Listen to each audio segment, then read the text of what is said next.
Hello students, welcome to my YouTube channel Neeram Porwal 0821। और students, कैसे हैं आप? स्टूडेंट्स, जैसे कि हमारे अभी तक वीडियो में जो चल रहे थे, तुलसीदास का हम चैप्टर अभी कर रहे हैं। पिछले चैप्टर में मैंने आपको पद नंबर 1 और 2 क्लियर कर दिया था, एक्सप्लेन कर दिया था, प्लस भावार्थ। और आज के वीडियो में हमारा पद नंबर 3, इसको हम पहले इसको काव्य को पढ़ते हैं, पद को पढ़ेंगे, इसके बाद अपना इसका भावार्थ बताएंगे। ठीक है, तो ये जैसे कि हमने पिछले वाले वीडियो में जो पढ़ा था कि वहां पर भी जो स्वयंवर हो रहा था, स्वयंवर का ही पूरा वो जो वार्तालाप चल रहा था, तो उसमें रामचंद्र जी बोल रहे थे। पर आज जो हमारा ये जो पद चलेंगे, इसमें लक्ष्मण जी और परशुराम जी के बीच संवाद चलता है। तो इसमें पहले बोलते हैं, लक्ष्मण जी बोलते, बहिसी लखन बोले मृदुवानी। बहिसी मीन्स थोड़ी हंसी, मृदुवानी से मतलब मीठे बोल में हंसते हुए लक्ष्मण जी बोलते हैं, अहो मुनि मुनसे वहां भट मानी, कि मैं तो आपको बहुत बड़ा महान मुनि मानता था। पुनि पुनि मोही दिखाव कुठारा, और आप मुझे बार बार क्या दिखा रहे हैं? अपना कुल्हाड़ा।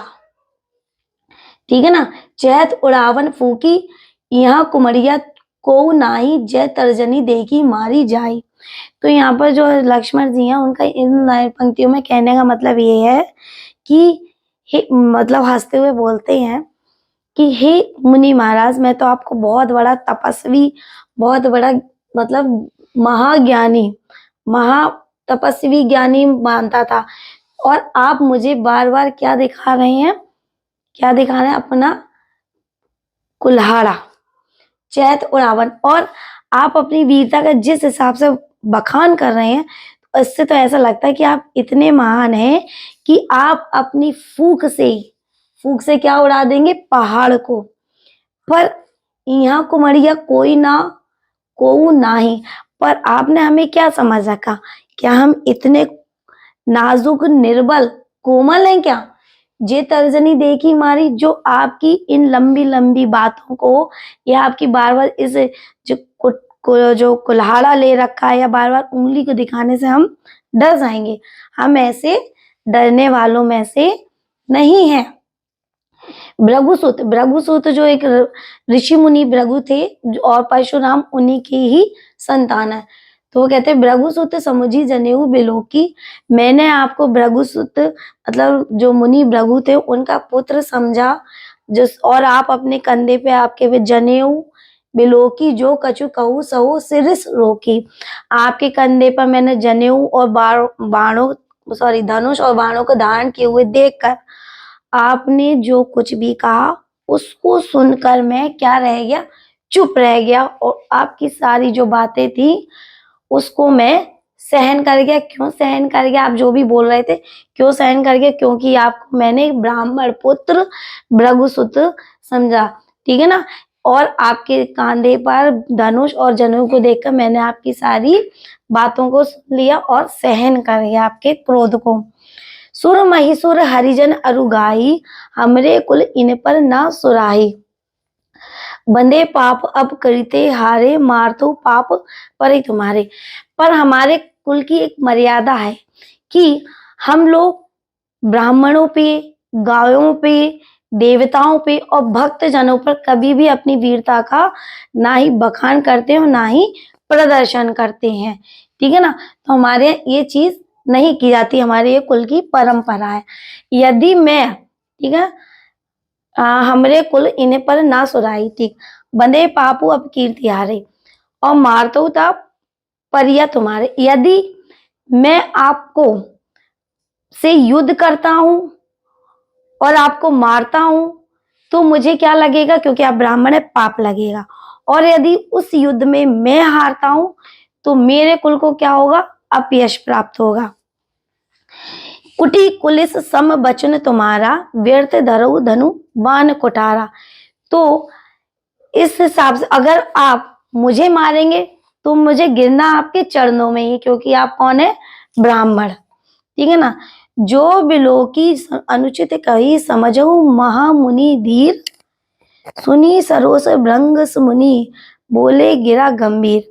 तो जो इन वचनों को जब वो लक्ष्मण जी जो हंस हंस कर बोल रहे थे, इन वचनों को सुनकर जो परशुराम जी थे कि क्षमऊ, हाँ, लक्ष्मण थोड़ा यहाँ पर ये बोलते हैं कि मैंने आपसे अगर कुछ ऐसा कहा हो और आपको बुरा लगा हो तो उसके लिए मैं आपसे क्षमा मांगता हूँ। अब मतलब लक्ष्मण ने यहाँ सारी बात भी उनसे कह दी, ताने भी कस दिए, जो ने सुनाना तो सुना भी दिया, और बाद में क्या मांग रहे हैं, तो मैं उसके लिए आपसे अनुचित कहने के लिए क्षमा मांगता। तो लक्ष्मण द्वारा ये कहे गए जो अभिमान भरे जो व्यंग थी, वाणी थी जो उनकी, उसमें जब परशुराम जी ने वो सुनी सरोज भृगु वंश मणि बोले गिरा गंभीर, सुनकर उनको बड़ा क्रोध आया और बोले, जो इसके आगे परशुराम जी बोलेंगे वो हमारे अगले पद में है। ठीक है, तो आप पहले इस काव्य को अच्छे से, इस पद को देख ले, ठीक है ना, इसको समझे, और भावार्थ मैं इसको आपको अभी देती हूँ, पहले आप इसको देख ले।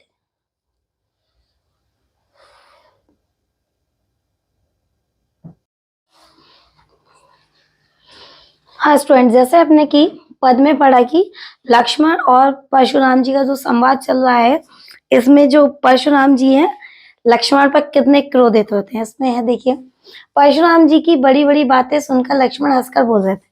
लक्ष्मण हंसकर बोलते हैं, वाह मुनिराज, आप तो बहुत ही मानी हुई योद्धा निकले।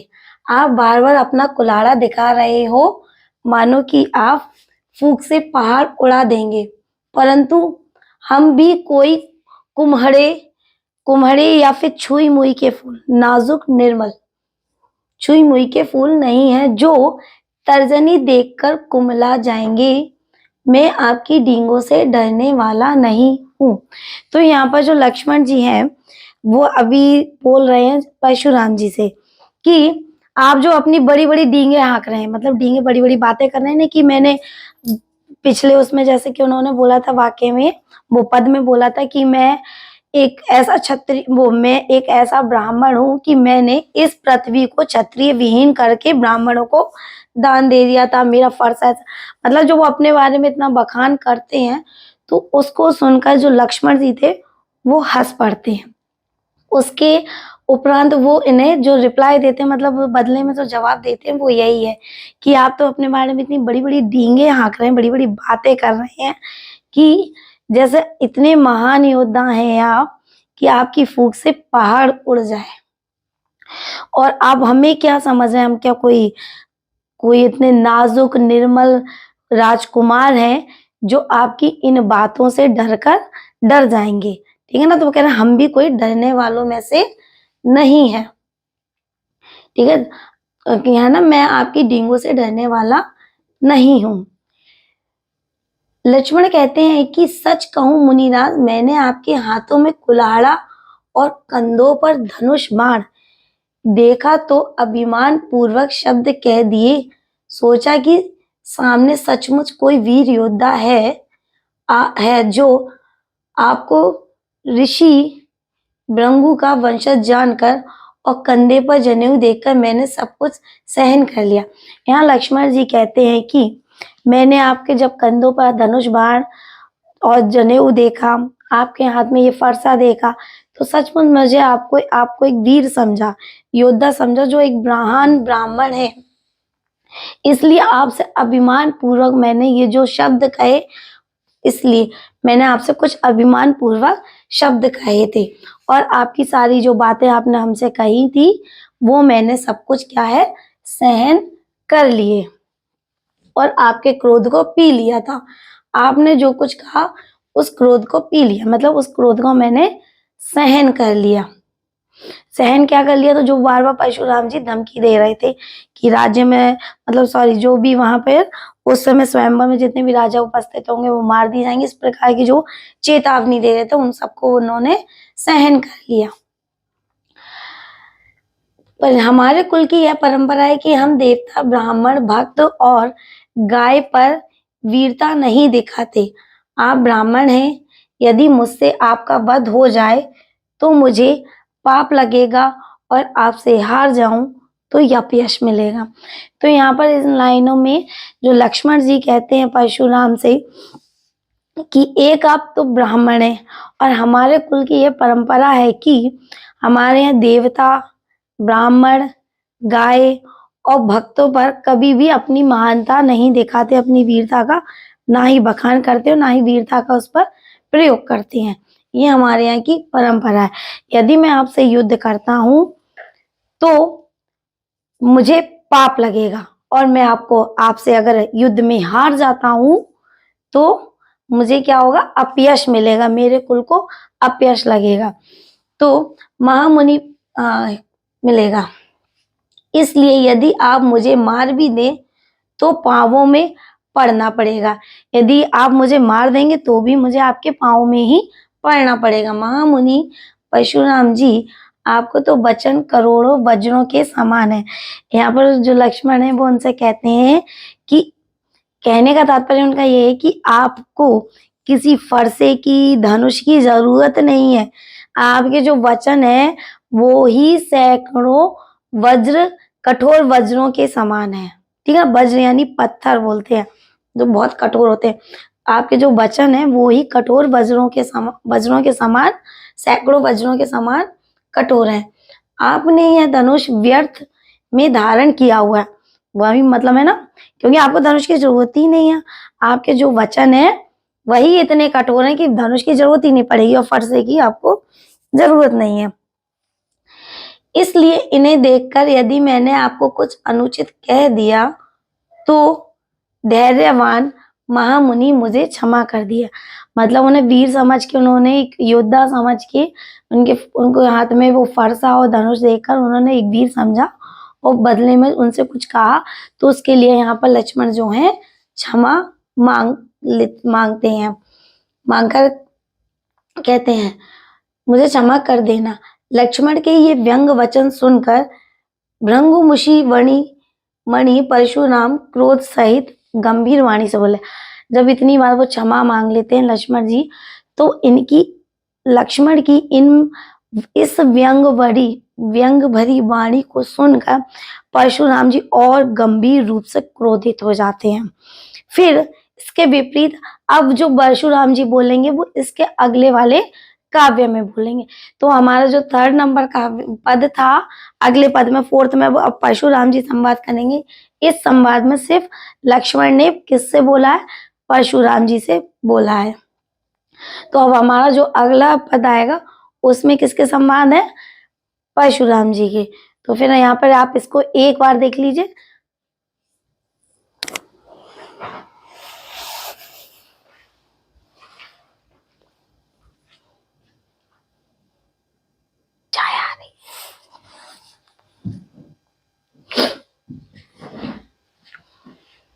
हाँ स्टूडेंट्स देखिए, अब हमारा ये पद है 4th।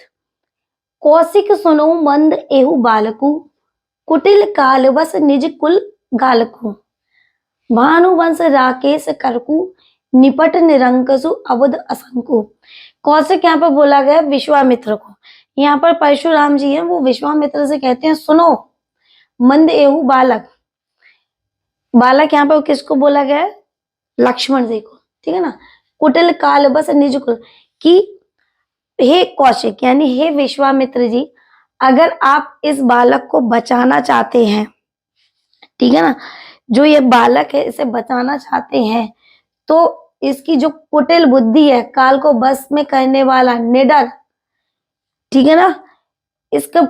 और भानुवंश मीन्स होता है सूर्यवंश, भानुवंश सूर्यवंश, राकेश चंद्रमा, करंकु मीन्स उसमें काले। यानी कि यहाँ पे वो कहते हैं विश्वामित्र से, हे कौशिक, हे विश्वामित्र, सुनो यह बालक बड़ा कुबुद्धि है, कुटिल है और काल के वश में है। ठीक है ना, ये कुल का घातक है, ये सूर्यवंश में उत्पन्न हुआ चंद्रमा के कालिक के समान है। सूर्यवंश में उत्पन्न हुआ, ठीक है, सूर्यवंश में उत्पन्न हुआ चंद्रमा के कालिक के समान है। किससे कह रहे हैं, विश्वामित्र जी से कह रहे हैं।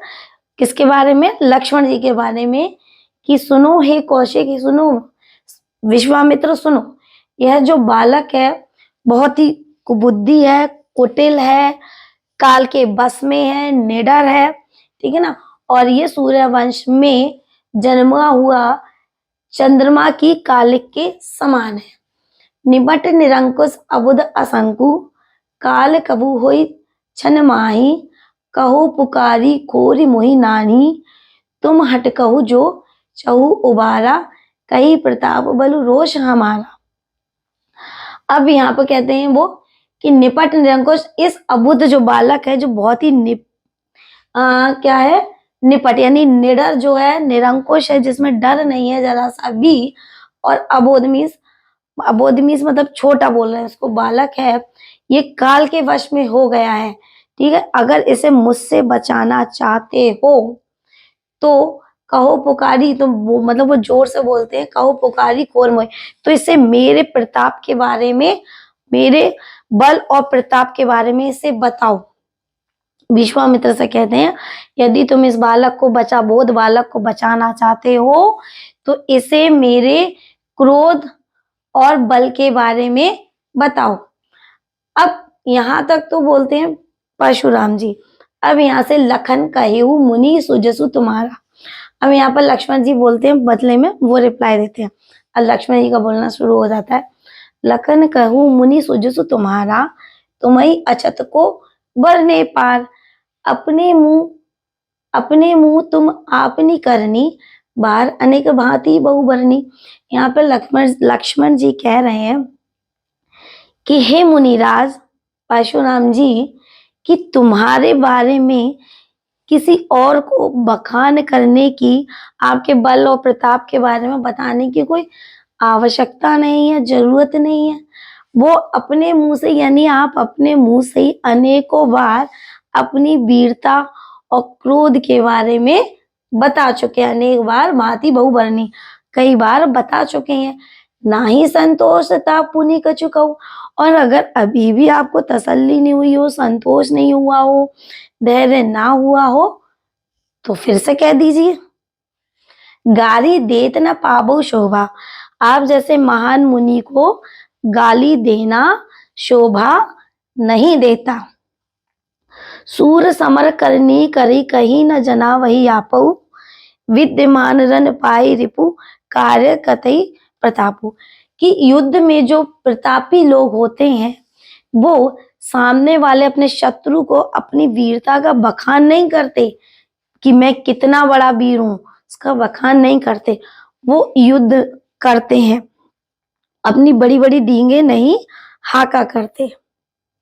तो ये यहाँ पर परशुराम जी का और लक्ष्मण जी का जो वार्तालाप हुआ है ये बताया। फिर से जैसे कि अभी मैंने बताया ना कि परशुराम जी पहले विश्वामित्र जी को कहते हैं कि इस बालक को संभाल लो, मतलब शांत करा लो, जो निडर है और कुटिल है, कुबुद्धि है, ठीक है ना, और जो अपने सूर्यवंश में पैदा हुआ है पर चंद्रमा की कालिक के समान है, कि उसे शांत करा लो, इसे मेरे बल और प्रताप के बारे में इसको बताओ।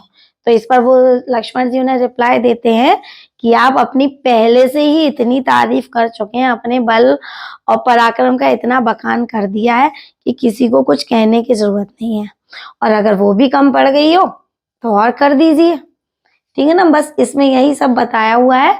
अब इसका मैं भावार्थ यहाँ पर राइट करती हूँ, आप जब तक इसको देखिए।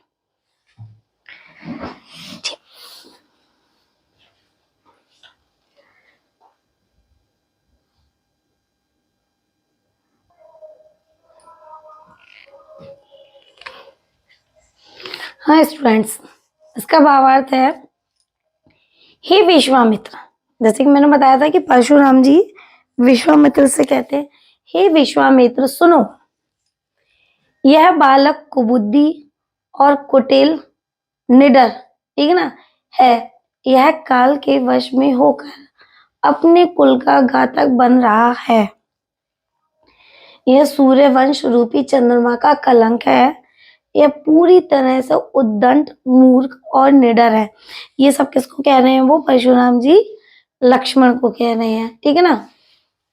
अभी क्षण भर में काल का ग्रास कर इसे मेरे मतलब क्रोध से ये अभी क्षण भर में काल का ग्रास हो जाएगा।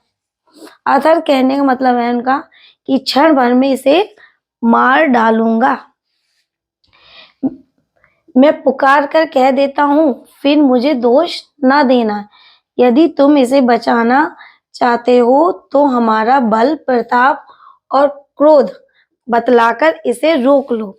यहाँ पर परशुराम जी किसे सचेत कर रहे हैं? विश्वामित्र जी को सचेत कर रहे हैं कि यदि तुम इस बालक को, जो कुबुद्धि, निडर, कुटिल जिसको बोल रहे हैं, लक्ष्मण को अगर बचाना चाहते हो तो इसे मेरे बल, प्रताप के बारे में बताकर रोक लो, वरना अगर मैं इसे मार डालूंगा तो मुझे दोष मत देना।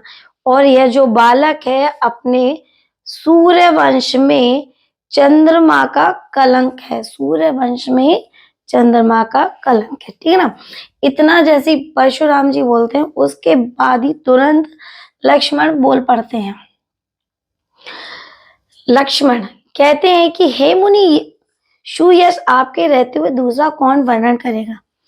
हे मुनि, लक्ष्मण बोलते हैं हे मुनि राज परशुराम जी कि आपके सुयश यानी आपके सम्मान में, आपकी कीर्ति में, आपके यश में आपके रहते हुए और कौन वर्ण कर सकता है। आप अपने मुंह से अपनी करनी अनेक बार कह चुके हैं। आप पहले से ही अनेकों बार अपने बल, प्रताप, मतलब जो भी आपने किया उसके बारे में अनेक बार यहाँ कह चुके हैं। इतने पर भी संतोष ना हुआ हो तो वह फिर और कह दीजिए। मतलब वो कह रहे हैं अगर अभी आपको और संतोष ना मिला हो तो और कुछ कहना चाहते हो तो वो भी कह दीजिए। क्रोध को रोककर असहनीय दुख सहन ना कीजिए। मतलब क्रोध को रोककर, आपको जो क्रोध आ रहा है उसको रोककर, कहाँ थे, हाँ, क्रोध को रोककर असहनीय दुख, उस क्रोध को रोककर जो आपको दुख हो रहा है, असहनीय मतलब असहनीय बोलते जो पीड़ा सही ना जाए, जो दर्द सहा ना जाए, तो रोकने पर जो दुख हो रहा है, दर्द हो रहा है, उसे सहन ना कीजिए।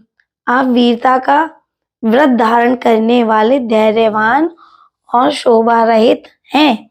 आपको गाली देना शोभा नहीं देता कि आप धैर्यवान हैं और वीरता का व्रत धारण करने वाले हैं। आपको गाली देना, शोभा रहित गाली देना आपको शोभा नहीं देता, ठीक है ना। अपनी वीरता का बार बार ऐसे बखान करना शोभा नहीं देता जैसे आप कर रहे हैं। फिर वो कहते हैं शूरवीर तो युद्ध में शूरवीरता का कार्य करते हैं। जो वीर व्यक्ति होते हैं, वीर पुरुष होते हैं, वो युद्ध में अपनी वीरता का क्या करते हैं, कार्य, वीरता का प्रयोग करते हैं, ना कि कार्य करते हैं। वे अपने बारे में कहकर अपने को जनाता नहीं। मतलब यहाँ पर जैसे ये लाइन जैसे कि इन्होंने अभी बोली थी लक्ष्मण ने कि जो धैर्यवान होते हैं और वीरता का व्रत धारण करते हैं, शोभा रहित, वो गाली नहीं देते। मतलब यहाँ से मतलब ये जो वीर पुरुष होते हैं, वो क्षत्रिय वीर पुरुष कभी भी अपनी वीरता का बार बार बखान नहीं करते हैं। सीधी सी बात यहाँ पर ये है, ठीक है ना। वो क्या हो जाता है, एक प्रकार से अपनी वीरता का बखान करना गाली देना हो गया। तो जो शूरवीर व्यक्ति होते हैं वो सीधे युद्ध में अपने कार्य को करते हो। कार्य क्या होता है, युद्ध करना, अपने पराक्रम का वहां पर प्रदर्शन करते हैं, ठीक है ना कि अपने बारे में बार बार कहकर अपनी वीरता को जनाते हैं कि मैं इतना बड़ा वो बलशाली हूँ, क्षत्रिय हूँ, ठीक है ना। तो अपने बारे में बार बार अपनी वीरता को जताते नहीं है, मतलब उसका प्रदर्शन करते हैं। शत्रु को युद्ध में उपस्थित पाकर कायर ही व्यर्थ में अपने प्रताप की डींगे हाँका करते हैं। जब शत्रु यदि आपके सामने है और उसके सामने जो कायर व्यक्ति होगा वही लंबी लंबी बातें, मतलब अपने बारे में लंबी लंबी बातें बताएगा कि मैं ये कर सकता हूँ, मैं इतना बड़ा क्षत्रिय हूँ, मैं इतना वीर पुरुष हूँ। तो जो कायर व्यक्ति होते हैं वही लंबी लंबी डींगे हाँकते हैं, और जो वीर पुरुष होते हैं, क्षत्रिय पुरुष होते हैं, वो अपने पराक्रम का प्रदर्शन करते हैं। तो ये यहाँ पे परशुराम और लक्ष्मण जी का जो संवाद था वो हो गया। अब हम अपने नेक्स्ट वीडियो में पद नंबर 5 और 6, 5 एंड 6 का आपको काव्य, उसके पद और उसकी भावार्थ बताएंगे। तो पहले आप इसको देख लीजिए एक बार।